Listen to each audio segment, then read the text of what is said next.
Hi guys, இங்கே பாருங்களேன் எங்கள் ஊரில் எப்படி காற்றடிக்குது அப்படின்ட்டு. நாங்கள் இந்த மாதிரி காற்றை பார்க்குறதே இப்போ தாங்க.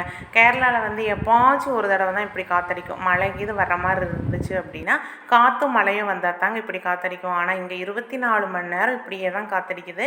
உங்கள் ஊரில் எப்படி அப்படின்னு மறக்காமல் கமெண்ட்டில் சொல்லுங்கள். இன்றைக்கி மத்தியானம் லஞ்சுக்கு பார்த்திங்கன்னா சாப்பாடும் பாசிப்பருப்பும் கீரையும் தாங்க போட்டு வச்சுருந்தேன். இன்றைக்கி வந்து பருப்பு கொஞ்சம் கம்மியாக தான் போட்டிருந்தேன், அதனால் கொஞ்சம் தண்ணியாட்டத்தான் இருந்துச்சு. அதை வந்து என்ன பண்ணேன், சாப்பாட்டோட ஃபஸ்ட்டு குழம்பு ஊற்றி மிக்ஸ் பண்ணிவிட்டு மறுபடியும் மேலே கொஞ்சம் குழம்பு ஊற்றிட்டோம் அப்படின்னா சாப்பிடையில் கொஞ்சம் வரன்னு போகாதுங்க, கொஞ்சம் நல்லா இருக்கும் சாப்பிட்றதுக்கு. நிதிக்குட்டிக்கு வந்து கலந்து கொடுக்கணும். மதீஷ் வந்து தனித்தனியாக கொண்டுட்டு போயிடுவான், இவருக்கு வந்து பார்த்திங்கன்னா கலந்து கொடுத்தா தான் கொண்டுட்டு போவான். அதுக்கப்புறம் காய் வந்து கேரட் பீன்ஸ் தான் பொரியல் வச்சுருந்தேன். அது நிதிக்குட்டிக்கு பீன்ஸ் பிடிக்காதுன்ட்டு கொஞ்சம் கேரட்டாக எடுத்து போட்டு கொடுத்துருந்தேன். இவனுக்கு ஸ்நாக்ஸ் பார்த்திங்கன்னா பனானா பேன் கேக் தாங்க செஞ்சுருந்தேன். அந்த பேன் கேக் வந்து தோசைக்கல்லையே ஊற்றிட்டேன். சின்னதாக ஊற்றிட்டோம் அப்படின்னா அப்படியே ஒன்று ஒன்று எடுத்து வாயில் போட்டுக்கலாம் அப்படின்ட்டு தான் அப்படி ஊற்றிட்டு 2 டேட்ஸும் வச்சு கொடுத்தாச்சு. இதுதான் எங்கள் வீட்டில் இன்றைக்கி லஞ்ச் பாக்ஸ். உங்கள் வீட்டில் என்னென்னு மறக்காமல் கமெண்ட்டில் சொல்லுங்கள்.